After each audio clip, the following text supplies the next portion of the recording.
What's up, everybody? Hope y'all are doing good. So, yeah, there's something that I have always been very open and honest about, and that is my mental health. It has not been the best throughout the course of my life. It's definitely, it's had some shortcomings, and sometimes have been better than others. But it's, overall, it's really been up and down. When I was a kid and stuff, and before I was diagnosed with any kind of mental illness when I was younger, I used to wonder why I felt so weird.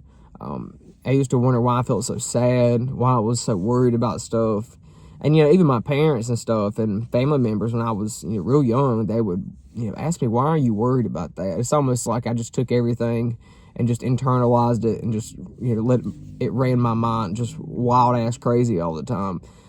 But, and I thought maybe there's just something wrong with me. I don't know. And I tried to push it, to the back of my mind. But, of course, it kept coming up. And, finally, as I got older, I began to be educated on mental illnesses. And, and after years of struggling with feeling horrible for years, I finally went to a psychiatrist and, saw my family doctor and really tried to get a grip on what was going on.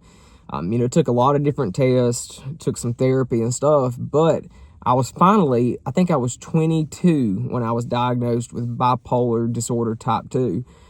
And it made a lot of sense when I was diagnosed and, they read the symptoms off to me and I compared them to how I felt. It was like the heavens opened up, and I was like, so that's what has been wrong with me for years.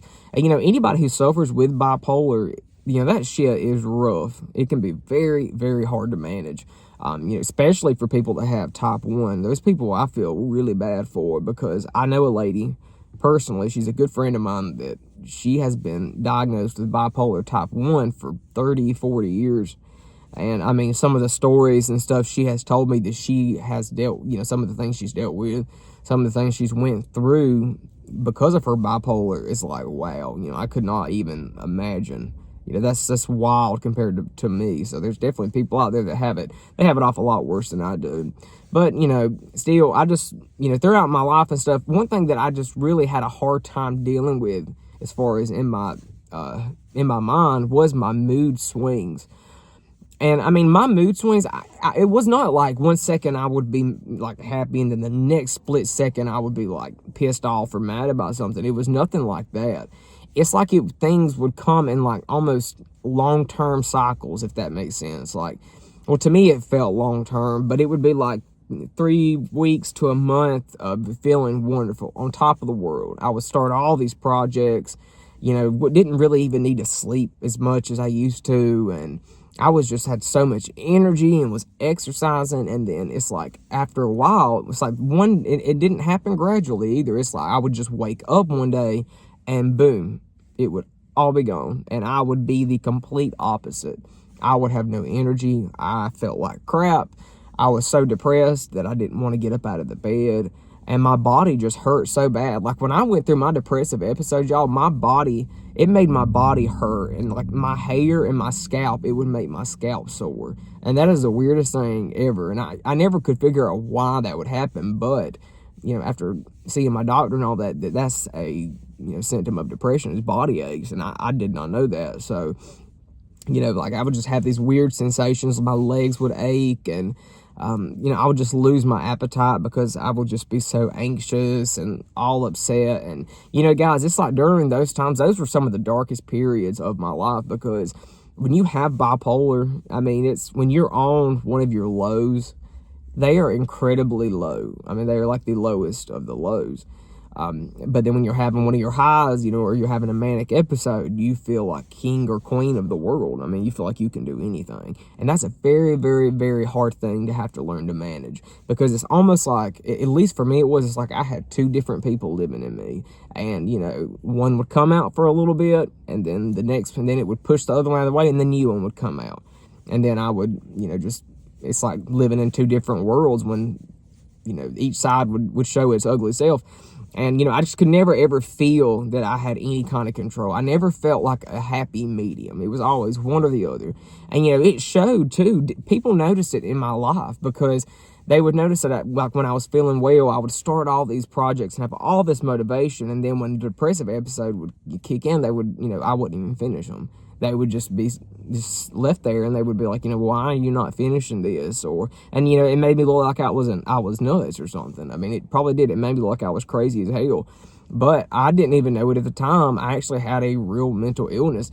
And, growing up in the South where I live is, mental health is not something that is talked about. A lot of people don't even believe mental illness is a real thing. Like I'm telling you, it blows my mind, and I find that just completely bizarre. But people in the South, a lot of times, they act like your brain is the one organ in your body that will never get any kind of disease, or anything to do with your mind is all spiritual related, and it's because you're not praying enough, or you need God, and just a bunch of hogwash. I think that's so ridiculous. And stuff like that is why people stay sick, and that is why people never get better, and people they do things that they terminate their lives early because they're sitting here, instead of feeling like they can get and speak to someone and go to a doctor and get help, they hold it all in, and then they can't take it anymore, and then they snap.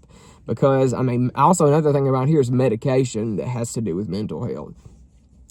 People, they act like they are scared to death to take a pill.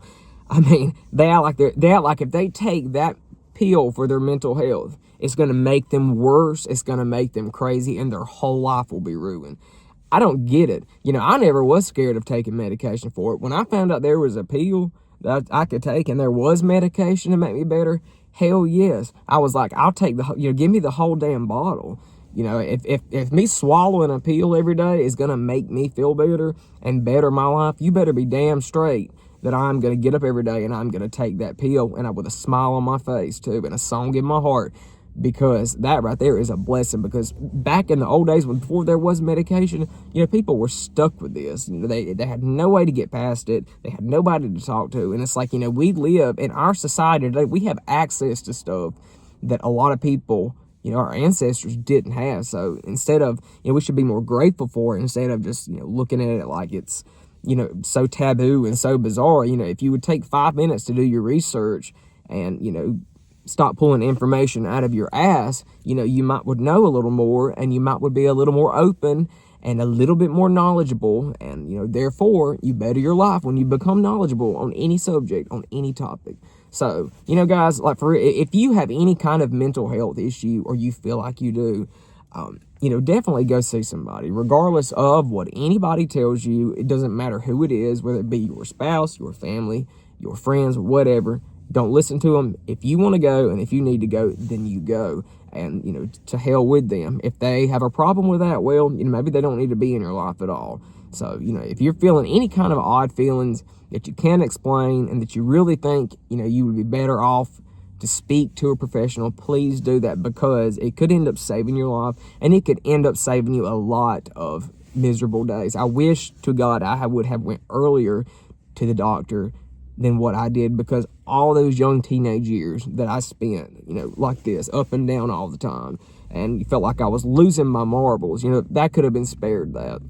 But, I went through it, and instead of just, I'm not going to look at it as wasted time, because, I'm on here sharing this with you guys, and, could really help someone, my experiences. That's exactly what this channel is for, is to share my experiences. So, guys, if any of y'all are diagnosed with bipolar, I feel your pain, and we are troopers. It takes a strong person to be able to get up every day and deal with that, because it is no joke. And even though I am on medication, even though I have a therapist, I do everything I can to keep myself healthy, I still have bad days, and I still have days where it kicks my ass more than others, and it always will. It just takes, you have to learn, I guess, to cope with it, and don't self-medicate, because I did that for years. The alcohol, prescription medications that were not mine, smoking cigarettes, just anything I could really get my hands on, and it got me nowhere. It just suppressed it all.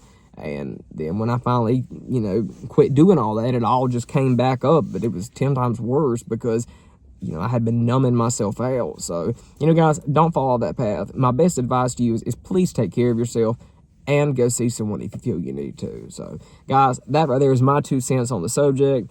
You know, I appreciate y'all watching this video, watching this channel, and I'm putting something out probably in a couple days. I don't know what I'm going to do my next video on. I haven't decided yet. I have like a whole list of stuff. So, all right, guys, that's enough of me rambling. I will see y'all later. Thank you. Bye.